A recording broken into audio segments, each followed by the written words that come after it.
여러분들이 이렇게 또 만나 뵙게 돼서 정말로 반갑습니다. 오늘이 평일 낮이라 사실 시간 내기도 만만치가 않으셨을 텐데 또 이렇게 여러 다양한 일을 열심히 하면서 살아가는 생활인 분들, MZ세대 분들 오늘 좀 만나서 여러 가지 말씀을 듣고 싶어서 사실 왔습니다.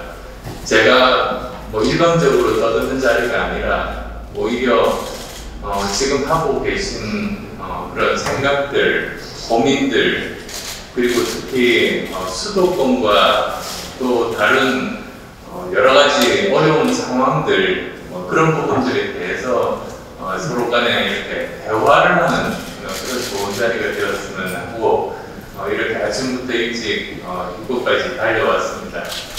여러 가지 좋은 말씀들 부탁드리겠습니다. 네. 지역 격차 문제 해소하려면 지역 정부에다가 중앙정부가 독점하고 있는 법률적 권한 그리고 재정적 권한을 다 줘야 됩니다. 그러면 지방정부가 해야 될 일은 뭐냐? 경쟁적으로 기업을 유치를 해야 됩니다. 공기관은 이렇게 나눠주기식으로 가봤자 지역 발전 안 합니다. 아무 소용 없습니다. 미국 같은 경우 예를 들어 보면 아마존 제2본사를 이제 지으려고 공모를 했어요. 그랬더니 미국의 거의 전주에서 자기가 유치하겠다고 좋은 조건을 들고 나와서 경쟁을 했거든요.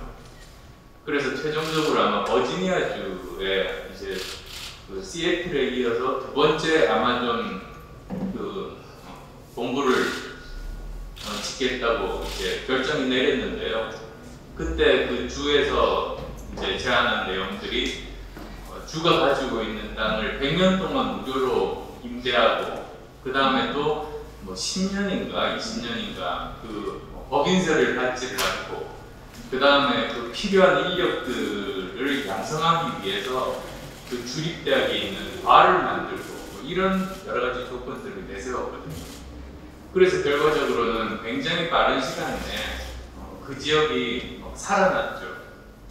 미리 사람들이 또 거기에 들어오기도 하고요. 우리나라 지방 예를 들면 대구시에서 그런 권한이 없어요. 모든 권한들을 다 중앙정부가 갖고 있기 때문에 좋은 기업을 좋은 조건으로 유치하고 싶어도 권한이 없어서 할 수가 없는 겁니다. 그러니까 이제 이런 악순환의 고리, 중앙으로만 자꾸 대구에서도 청년들이 고향에서 살고 싶은데 일자리가 없으니 전부 대구를 떠나야 되는 이런 것들을 해결하려면 핵심은 다 지금 기업 유치이고 기업 유치를 할 만한 권한을 이 지방정부가 가져야 된다. 그게 모든 그 문제 해결의 시작이다. 저는 그렇게 말씀드려요. 그 다음 두 번째로는 그 일자리 만들기 있잖아요. 사실은 그 일자리 만들기 가장 핵심 중에 핵심이 경제 산업 구조를 바꾸는 겁니다. 일자리는 어떻게 생기느냐? 민간에서 생기잖아요. 근데 민간이 어떻게 새로운 일자리들을 만들고 성장할 수 있는가? 핵심 키워드가 세 가지입니다. 자유, 공정, 그리고 사회적 안전망이거든요.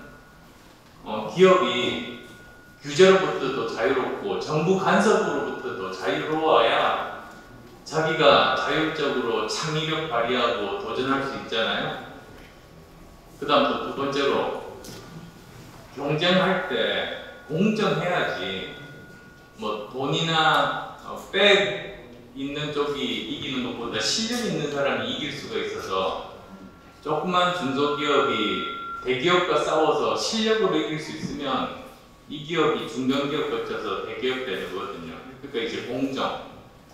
세 번째가 사회적 안전망이라는 거는 실패하더라도 이 사람이 도덕적으로 문제가 없으면 다시 도전할 수 있게 기회를 줘야지 그 도전하는 사람이 많아지고 도전하는 기업이 많아지고 그게 대한민국 경제가 살아나는 길이거든요. 그래서 사실 이 세 개가 제일 중요한데요. 한번 곰곰이 따져보세요. 자유는 정부가 손을 빼는 겁니다. 간섭 안 하는 거예요. 공정한 시장을 만드는 거하고 사회적인 안전망은 정부가 개입하고 그 다음에 또 투자를 해야 되는 부분들이거든요. 근데 지금 대한민국 정부는 이 중요한 세 가지를 완전히 반대로 하고 있어요.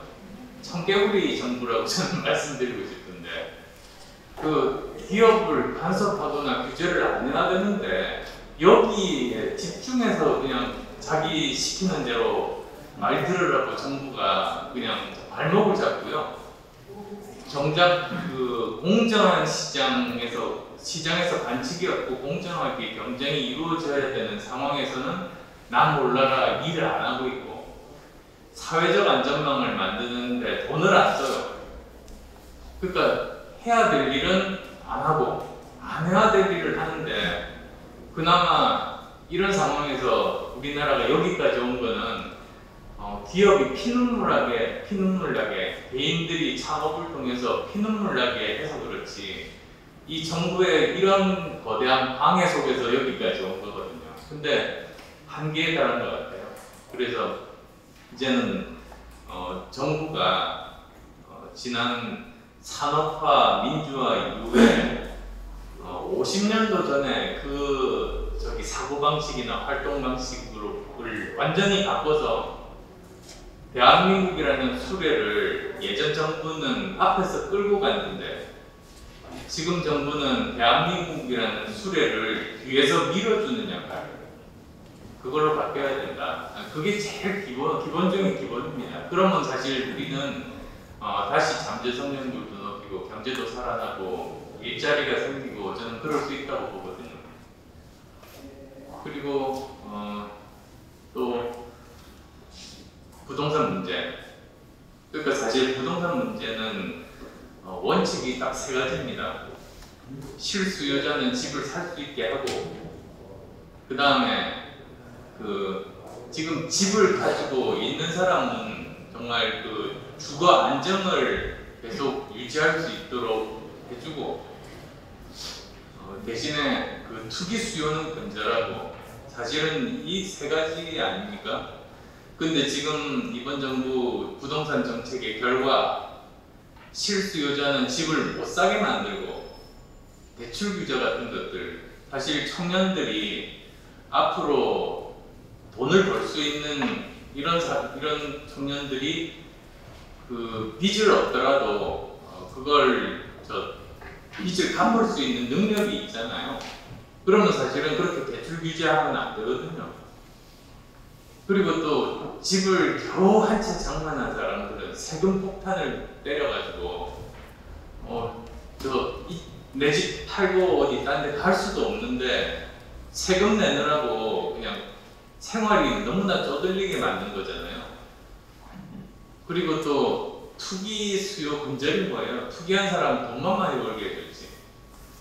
그러니까 이런 것들을 이제 완전히 바꿔야 되는데, 말씀하신 그런 공급을 제대로 증가시키는 것 이외에도 사실 해야 될 부분들이 많아요. 제가 말씀드린 대출 규제 부분도 사실은 있고요. 그 다음에 또 특히 청년들은 지금 임대주택 이야기를 하는데, 임대주택 공실이 많거든요. 왜 청년주택 임대 공실이 많으냐면, 크기가 청년들이 원하는 것보다 너무나 작거나 직장과 너무나 멀리 떨어진 원하지 않는 위치에 있거나, 아니면 좋은 위치에 있는데 보증금 8천만 원에다가 월세 100만 원 낼 수 없을 정도로 비싼, 청년들이 도저히 감당 가능하지 않은 돈을 내라고 하는 이런 것들만 지금 만들고 있어서 이게 문제거든요. 그러니까 사실 이렇게 위치나 크기나 또는 청년들이 낼 수 있는 그러니까 지불 가능한 정도의 그런 그 보증금이나 월세를 내게 해야 되거든요. 그래서 그 중에 하나가 사실은 이런 방법이 있어요. 보증금 프리 제도라는 걸 저는 지금 생각을 하고 있어요. 무슨 뜻이냐면 목돈이 없잖아요. 근데 예를 들면 5천만 원 보증금을 내야 돼요. 그러면 그거를 뭐 중앙정부 내지는 지방정부에서 보증을 서주는 거예요. 그렇게 되면 은행이 저 집주인한테 보증금을 빌려주는 거죠. 그거를 정부가 보증을 서주는 거죠. 근데 보증금은 뭐 없어질 건 아니잖아요. 그러니까 정부에서 일종의 어떤 기관을 통해서 보증보험료를 내면서 보증을 서주는 방법. 그렇게 되면 그 청년들 입장에서는 이자 정도를 내는 정도 수준? 그 정도로 보증금 없이 들어갈 수 있거든요. 그러니까 그런 것들 포함해서 사실은 가능한 제도들이 꽤 있습니다. 그렇게 해서 사회에서 자리를 잡게 하고 그 사람들이 대출 규제를 받지 않고 집을 살 수 있게 하고 이런 식으로 단계별로 이렇게 올라갈 수 있게 해줘야 되고요. 그리고 또 한 가지가 더 있는 게 집을 이제 사고 싶다. 그런데 청약통장을 가입한 지가 굉장히 많은 기간이 지나야지 점수가 충분해서 저 아파트를 살 수 있잖아요. 그건 저는 불공평하다 생각해요. 그래서 오히려 저는 세대별 쿼터를 만드는 거죠. 그래서 20대 쿼터, 30대 쿼터, 40대 쿼터 뭐 이런 식으로 만들어 놓으면 그러면 그 같은 세대끼리 청약통장을 만들어 가지고 어쨌든 그 세대 내에서 경쟁하는 거니까 훨씬 더 오래 전부터 청약통장을 가진 윗세대와 경쟁하지 않으면 그만큼 또 그 청약받을 가능성들이 더 높아지는 것 아니겠어요. 그래서 이런 식의 앞으로 청년들을 위한 정책들 이런 것들을 이제 계속 만들어서 지금 굉장히 열악한 상황에 처해 있는 MZ세대들이 사회에 정착할 수 있도록 만드는 게 지금 정부의 책임이라고 저는 생각합니다.